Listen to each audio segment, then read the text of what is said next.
ngayon guys, kain naman tayo ng pancit bihon a la Delphine.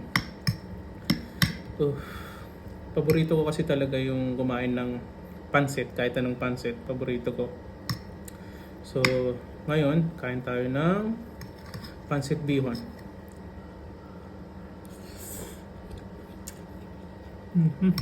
Harap. So, simple lang siya guys. Hindi naman masyadong maraming sahog pero masarap. Gusto ko kasi yung simple lang. Yung pang karinderya style lang pa. Sarap. Tapos lagyan natin ng konting sili.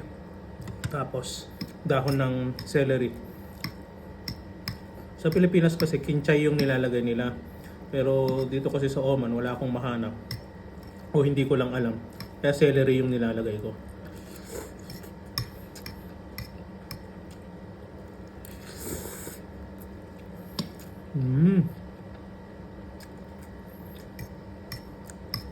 Yummy.